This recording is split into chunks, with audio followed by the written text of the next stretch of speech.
Gentlemen, what is going on today? My name is Ryan Mickler. I'm your host and the founder of the Order of Man podcast and movement. Welcome here today. We're going to talk with you about a very important subject, especially as it relates to being a leader. And isn't that what we all want? All of us as men want to lead in our families. We want to lead within our businesses. We want to lead in communities. Maybe you're coaching or mentoring, but in some capacity or another, you either currently are a leader or you have a desire to be one. And so what we're going to talk about today is a common pitfall that many successful leaders or otherwise successful leaders fall into, myself included. I've dubbed it the plight of leadership eclipsing. We're going to talk a little bit about what that is. We're going to talk about why you want to avoid eclipsing as a leader, how to avoid that, specific strategies and mindsets for how to avoid eclipsing. And then we're going to get into 3 or 4 tactical strategies so that you do not do this to the people that you're trying to lead. And instead of eclipsing their performance or overshadowing their performance, you're allowing them to shine. You're allowing them to grow, which is the point of leadership. The point of leadership is not to create a bunch of followers. The point of leadership is to build additional leaders who can then go on to serve their families, their businesses, and their communities. Guys, before I get into that, I just want to welcome you if you're brand new to the Order of Man podcast. We're giving you tools, resources, conversations, everything dedicated to men. We talk exclusively with men. Now, I know there are some of our female counterparts who listen to the podcast, and I want to welcome you here if that's the case. But we are talking exclusively to men, which means that I can focus all of my time, energy, attention, and resources on giving you what you need to thrive as a husband, a business owner, a community leader, a mentor, a friend, a brother, a father, etc. So with that said, I just want to mention also part of what makes this possible is not only you listening to the podcast, but my good friends and show sponsors over at Origin USA. Specifically, I want to mention that they've got their brand new hunt line as of last year, second year rolling out. We've had some success, my son and I, in their hunt line. And I know I've seen a lot of pictures other people have as well. So if you're looking for new hunting camo and gear, look no further than originusa.com. The thing I like most is all of their stuff is 100% made and sourced in America, made and sourced in America. So you're supporting America, you're supporting American manufacturing. I know the people on a personal basis who are building and making and sewing and everything with their merchandise. And I can tell you they're great people doing great things at Origin USA. Make sure you use the code ORDER, ORDER at checkout to get a discount and to let them know that you came from the Order of Man podcast. All right, guys, excuse me. Let's get into the plight of leadership eclipsing. I was thinking about this concept in a conversation that I had earlier the week with my guest on Tuesday, Vic Keller.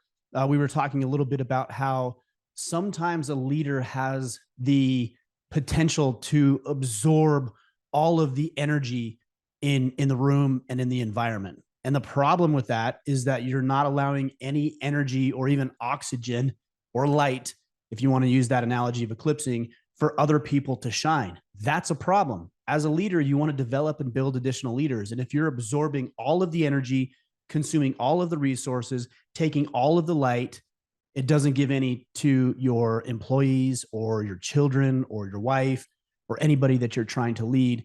And it starves them. It suffocates them of opportunities for growth. So let's talk about why to avoid eclipsing. Number one is if you are eclipsing, and let's talk about what that means first. That means if you look at the definition, I actually pulled it up here. Let me see if I have it.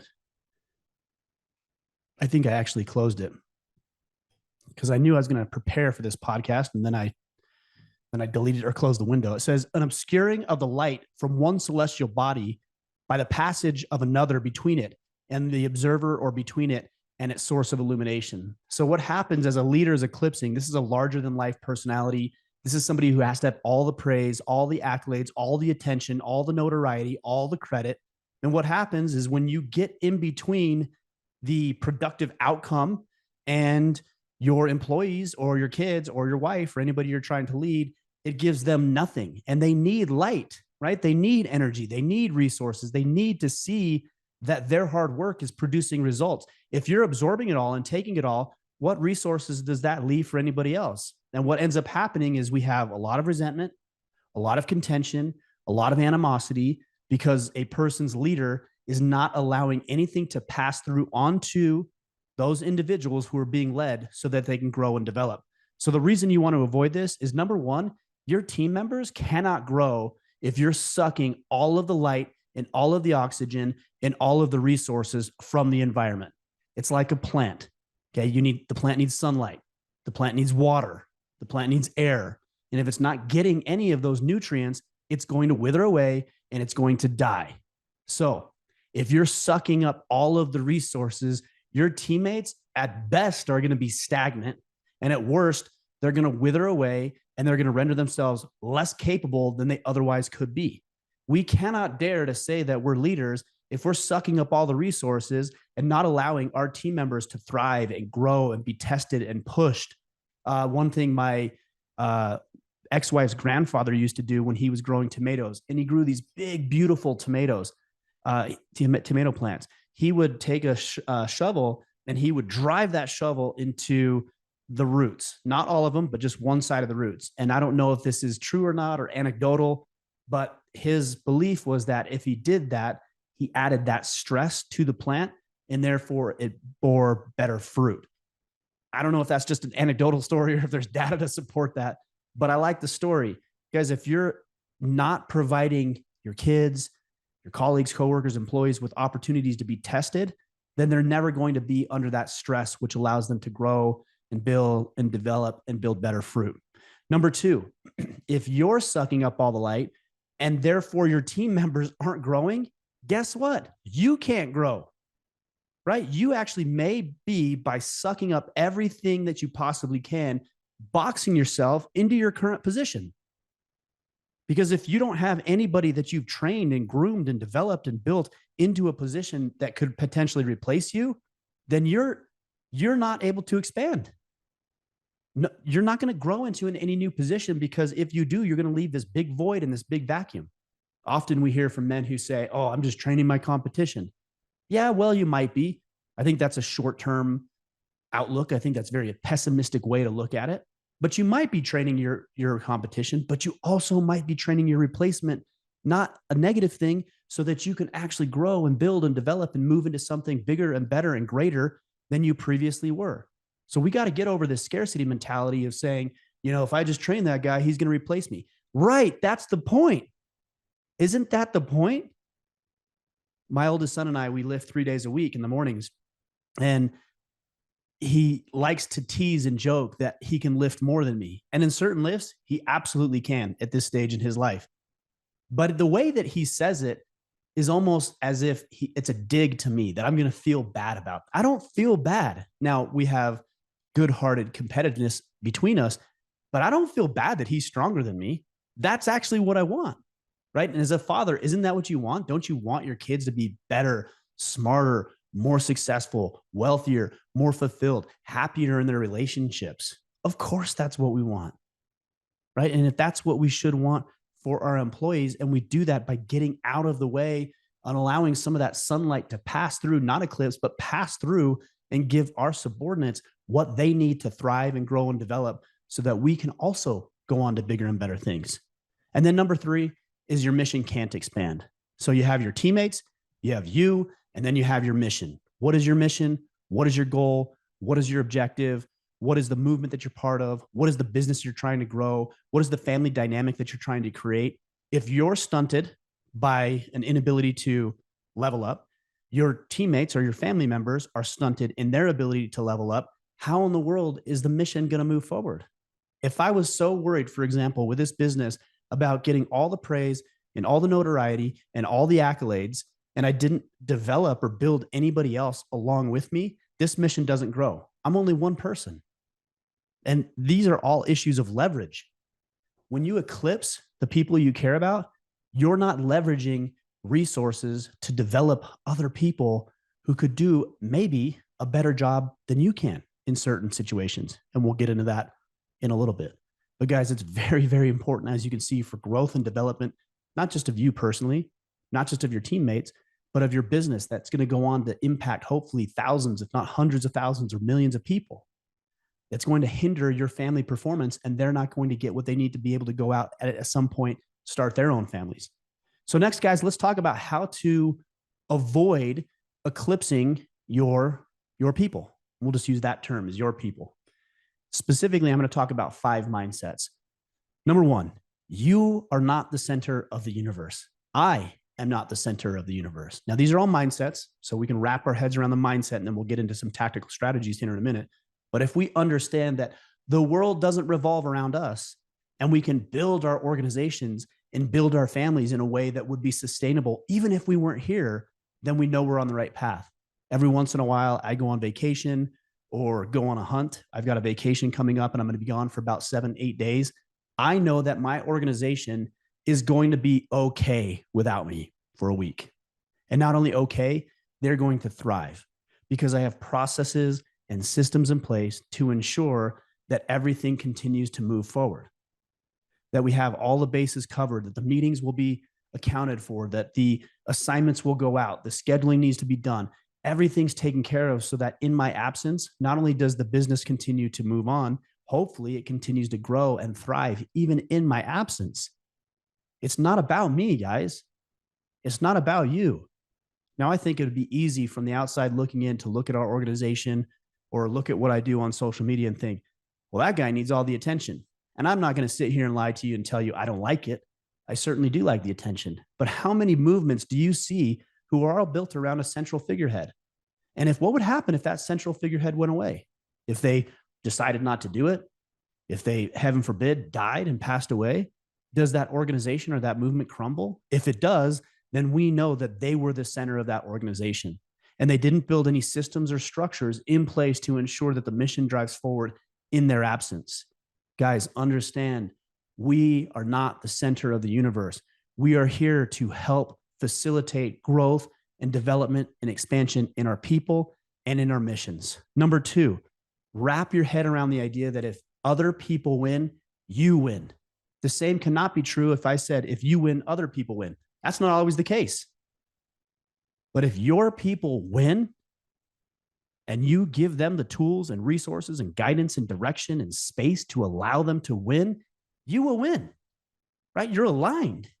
You're on the same team. You're part of the same family. You carry the same family name. When my children win, I win. That means that whatever I did and their mother did was instrumental in their development to nail that recital, to land that team, that position on the football team, to pass that exam, to get their driver's license, to eventually go on and develop and build a family of their own. When they win, I win. But if I'm so worried about me winning at the cost of everybody else, they don't necessarily win in that environment. I want to leverage. I want them to win. And my mindset is when other people who I'm connected with have success, I view success that way. When I see somebody in the Iron Council, that's our brotherhood, go on to do bigger and better things, even if it start a quote unquote conflicting or competing organization as what we're doing here with Order of Man, it doesn't bother me because I want people to win. And because I want people to win, I pour into them and I get out of the way to allow them space to do so. Number 3, and we already hit on this, leaders create leaders. That's a mindset. Is that one that's ingrained and etched into your DNA? Because if it's not, then you won't do what's required to create leaders. You'll do what you can to create followers because it strokes the old ego, but it doesn't create additional leaders. And it doesn't give people autonomy over their own lives in their own personal development and growth. And again, that's what we should want for our people. So the mindset here is that I don't want somebody who has to rely upon me for every answer. I would love for a problem to come up and one of the men in our organization to solve it, even without my permission. Now, it may not be exactly right. And as long as they don't blow it up, I'm okay with that. But you know what? That means that I relayed or made it clear or made it known that they don't need to come to me for every question or every answer. They are now leading because they're looking at problems and they're addressing them assertively. Now, we may need to go back as a leader in my position, especially as the owner of the organization, and say, hey, in the future, here's what I'd like to have happen, but explain to me why you did it this way. What went well? What didn't go well? What can we tweak? What can we adjust? What can we improve? But I'm always about creating more leaders. I think weak people, cowardly people don't understand that. because they view additional leaders as a threat. I don't view it that way. Many of you don't view it that way. But if you do, you might need to check your level of fear and why that's driving decision making, especially as a leader. Number 4, and we'll go back to the analogy of the eclipse, is that leaders deflect light and they absorb darkness. So what I mean by that is that when things go really, really well, that's light. Things are positive, things are optimistic, things are positive and going well. You need to deflect that. And where do you deflect it? To your subordinates. It was them who did it. It wasn't you. Now you may have facilitated some of that, but and you'll get your notoriety and praise if you need it for doing that. But really what you need to do is put the attention and the emphasis and the light, allow that light to pass to your kids, to pass to your wife, to pass to your employees, and let them reap the benefits and the rewards and the notoriety and the feeling of accomplishment and fulfillment that comes with doing a job well done. Deflect that light. If somebody comes to you and says, hey, Ryan, as the leader of this team, you did such a phenomenal job. You know what? Thank you. I appreciate the compliment. But let me tell you, the real work was these people right here. These are the people who put in the hours. These are the people who stayed late. These are the people who were innovative. These are the people who poured all their time and energy and sweat and tears and blood into this project to make it work. It was them. It was not me. It was them. They did a phenomenal job. So that's the first half of that. The second half is that we absorb darkness. So when things go wrong, we don't deflect that to other people. We absorb that. We absorb the darkness. We sit in the shadows and allow the light to be shine on them. And we take the darkness. Missed a deadline? That's on you. Team didn't have the resources they needed? That's on you. Project didn't go as smoothly as it could have went? That's on you. Even if it was one of your employees' quote unquote fault, why didn't you give your employee what they needed? Why didn't we have a realistic expectation of the time frame? Why didn't we give them the resources that would have helped make that project a success? That's not on them. You're the one with access to those resources. You're the one that makes those decisions. So if they drop the ball, that's on us as the leader. The more we do that, the more we create, I hate and hesitate to use this word. I was going to say safe space. Just to change a little bit, I'll say safe environment. The more that we reflect and deflect light and absorb darkness, the safer the environment that we create to allow our employees and family members to experiment, to test new things, to work hard, to pour into it, and to feel comfortable enough to do that in repetitive situations so they can produce the results over time. Number 5, guys, and this is very important. This is the last point on how to avoid leadership eclipsing, and then I'll move into a few tactical strategies. Number 5, we need to exercise humility. Again, these are mindsets I'm talking about right now, but humility, right? You don't have all the answers. You aren't good at everything. And when I say you, I'm actually looking into the lens of this camera, which is reflecting. I can see myself in the lens. That's me too. I don't have everything figured out. I don't have all the answers.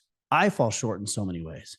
And because that's the case, I need to realize that there may be somebody who's better equipped to do a project or a task or an assignment or something within the dynamic of our relationship better than I can. If I have the attitude of humility, then I can get out of the way and I can let that person shine. I can let that person do what they're good at. I can let that person try things that they've never done before and maybe open themselves up to new skills and new experiences that they never would have had an opportunity if you were in the way, overshadowing their performance. Humility. You don't have it all figured out. I don't have it all figured out. Let's as men work together. And by the way, this is so important. This is why it's important to have a band of brothers, men in your corner who can shore up your weaknesses, who can point out some of your deficiencies in constructive ways. I'll talk about that in a minute. And then can step into places that you can't step into yourself because you don't have the skill set to do it. Again, I know it's threatening. I know it doesn't feel good to say, you know what, I don't know the answer, but Bob over there does. Let's get Bob involved.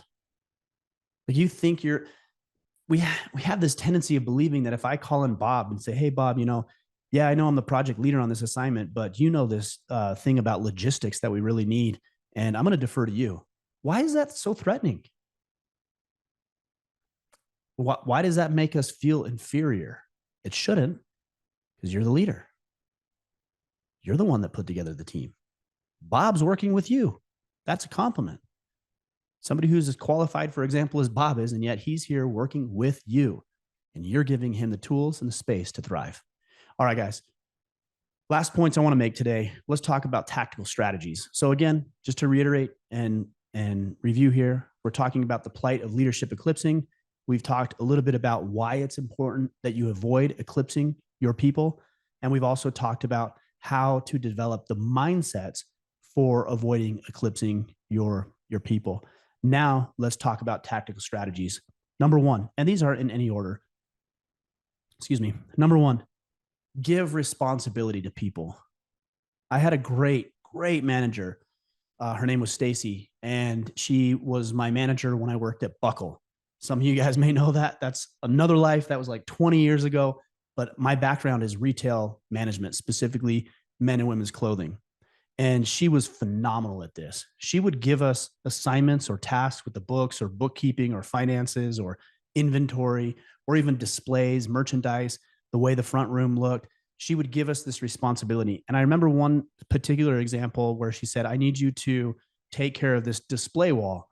And I didn't really know what I was doing. If I remember correctly, I was new to the store and I was in a management development program and I had gone through all the material, but I had never done this. And she said, I need you to go through this and I need you to redo this wall featuring certain things based on the season. So I went through and I kind of clunked and stumbled my way through it. And I told her, I said, I don't really know what I'm doing here. What if this doesn't work? And I'm paraphrasing, but I'll never forget the way that she responded. And that was, it may not work, but we're going to put it to the test. That's a great leader right there. Remember what I said about a safe enough environment to experiment and to try something new and to push past our people's current comfort zones? That's what she allowed me to do. Now, I don't remember in that specific instance whether or not what I put together worked, but what I do remember is there was great leadership in that moment that she was willing to give me responsibility. And isn't that an amazing compliment? When you look at somebody and you say, I think you can do it, I'm going to let you do it. A lot of the times we think we're putting things onto their plate that they shouldn't have or they can't handle. Why don't you test it? Why don't you see? Because again, worst case scenario, they're going to be complimented by you giving them responsibility and placing some important level of trust in them. Give them responsibility, let them shine. Or if they don't shine, correct them in a safe, comfortable way so that they can actually grow and develop. Number two, don't solve people's problems. You're not here. You and I are not here to solve people's problems. You're not listening to this podcast for me to solve all your, I don't even know what your problems are. I've got my own problems to deal with, let alone trying to figure out how to solve yours. What I want in this podcast, in this movement, is to give you some information so that you can solve your own. I believe in you as a man. If I didn't believe in you and I thought you were this incapable little boy, I mean, how insulting. How long would you listen to this podcast if I treated you like a piece of garbage or treated you like an 8-year-old kid? I don't think you'd listen very long. If you were in the Iron Council, how long would you be in the Iron Council if I berated you and I made you feel like garbage every time we interacted? I don't think you'd stick around for long. If I went in and rushed to fix all your problems, you came to me with a problem, you're like, oh, you're doing it wrong. Let me tell you how to do it. Do it this way. How much ownership would you have in that? You wouldn't. So what I would suggest is that we don't rush in to solve people's problems, but that we have the mindset of working to allow them to solve their own. People are capable. Your kids are smart. Your wife's intelligent. She's mature. She's an adult.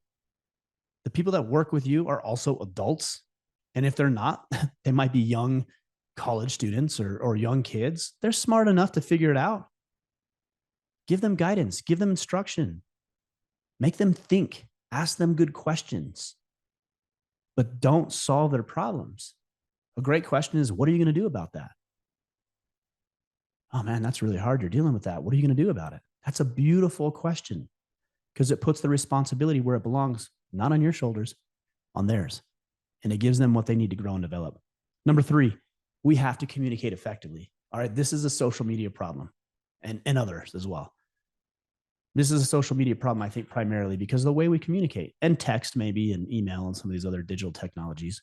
Like we don't communicate effectively. If you're anything like me, you're impatient and you're brash, and at times you can be condescending. You can talk down to people. You make them feel stupid. These are things I do habitually. I'm working on improving in these things, but we need to understand what our people are after. What makes them tick? What's their personality? What motivates them? What inspires them? How do they like to be communicated to? How do they want to be talked with? And you can look for the way they communicate with other people. The way they communicate is typically a pretty good indicator about the way they want to be communicated with. So you might have one person who wants to be communicated with bluntly. Hey, just give me the facts. What do I need to know? Somebody else, you may need to work around a little bit. Like, hey, like here's why we do this, or tell me why you're feeling the way you're feeling, and let's see what we can do to create a different solution. And, every time I bring up stuff like this, I'll have people say, well, you should just communicate the way you communicate, and then other people can figure it out. Well, that's great in fantasy land, but here in the real world, we're talking about interpersonal communication. And the way that I communicate with you is either going to drive you to do something better, or it's going to repel you and keep you from doing what I think might be a good thing for you to do. So as the person who wants to communicate and convey a message to you that's inspirational, it's motivational, that you can implement in your life, wouldn't it be important for me to figure out how you communicate or how you receive things? I mean, would you say that about your kids? Oh, well, I know they don't respond to me being a bully to them, but I'm going to do it anyways because this is just the way I am. You would never do that. Oh, yeah, I know my wife doesn't like when I talk to her like this, but you know what? Too bad, tough for her. She better deal with it. She's not going to deal with that for long. Let's have some more empathy and kindness and understanding about what our people are dealing with and what they need. And then, like mature, responsible men, think about ways that we can communicate differently, convey different messages so we produce different results. And the last point that I wanted to make here is talking, and this falls into communication, is praise and critique. Praise and critique. Guys, you can praise all day long, as much as you want. It has to be honest, though, and it has to be specific. Don't just brown nose and praise, because people can see right through that. So if you're making things up, even with your kids, like if they get a D on a test, you're like, oh, you're so smart. You're so into oh, I can't believe you shouldn't have got a D. They know, because it's conflicting. What you're saying and the reality of the situation is different. And so it's a conflict. So you need to be honest in your praise, and you need to be specific.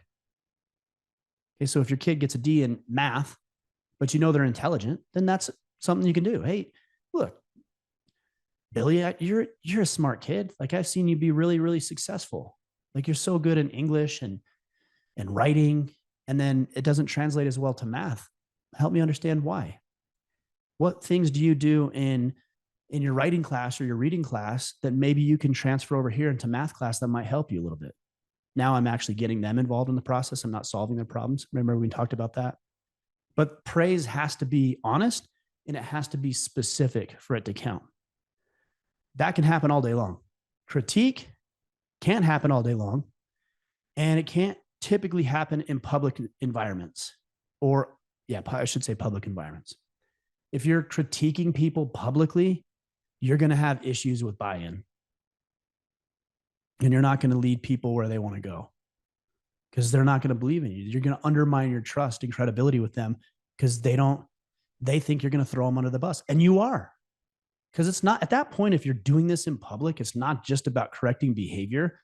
It's about maybe propping yourself up or looking good or looking powerful in the eyes of other people. Maybe it's about humiliating that person so you can be that authoritative figure. But that's no longer about them. There's no referendum on them. That's now about you, and that's selfish. So if you do have to critique, I suggest, these are general rules of thumb, but I suggest that you do that in private. Praise all day long, everywhere, in public, if you can, is preferred even. But critique ought to happen behind closed doors, unless it needs to be brought up in real time because of the situation or project you might be working on. But even then, you're not going to attack personally. You're going to address the problem or the approach to the problem, not the person. And then you're going to fix that. If it's directed at the person, then you pull that person aside. Hey, George, I wanted to pull you aside. We've had some struggles with this challenge or this topic or this assignment, and you've done a phenomenal job with bringing ideas to the table, but the implementation with those ideas has yet to be what I expected. And I'm really trying to figure out why you have such great ideas, but then the implementation of them begins to be a challenge. Can you help me understand that? So there was some critique. Here's the problem. But you also gave them responsibility. You're also helping them solve their own problems, and you're giving them authority and autonomy over their own lives, not telling them, hey, you're going to be fired if you do this. You might get to that, but that doesn't need to be what it is right out of the gate. Guys, we really, really ought to avoid this leadership eclipsing. It happens a lot on social media. You'll see it. And you might accuse me of this. And in many ways, I think that's a rightful accusation. But I don't want to be the center of attention. I want to use social media as a way to inspire and motivate so that you come into the fold and that you learn not only from me, but you learn from other men who might have additional resources that I don't have access to. So let's recap here. Again, the plight of leadership eclipsing. Why to avoid it? Your team can't grow. You can't grow and evolve. And your mission can't expand. That's a leverage issue. Now, how do we avoid it? The mindsets are you are not the center of the universe. When others win, you win. Number 3 is that leaders create additional leaders. Number 4 is you are to deflect light and absorb darkness. Number 5 is that you're to exercise humility, knowing that some people might be better at certain things than you are. And if you find them, you win. And then we talked about the tactical strategies. Number 1, giving responsibility to people. Number 2, not solving their problems, helping them solve their own. Number 3, communicating effectively with people based on where they are. And number 4, how to praise and critique properly. Okay. I hope that helps. That's a lot of information today, but I wanted to get that to you because I've seen this as so prevalent. And I had a good conversation with Vic Keller earlier in the week. You guys probably listened to it. And this idea, this concept got brought up. So I wrote it down and expanded on it. Guys, that's it. That's all I've got for you. Again, we're all here to serve each other. We're all here to learn and grow and develop, myself included. And so if you have ideas or resources or podcast topic ideas, please let me know. Hit me up on Instagram at Ryan Mickler. Send me an email, ryan@orderofman.com. You can connect with me. Make sure, if you would, please leave a rating and review. Check out Origin USA. If you do, use the code ORDER at checkout. That helps them. That helps you. That helps me. It's a win-win-win. And let's get to work.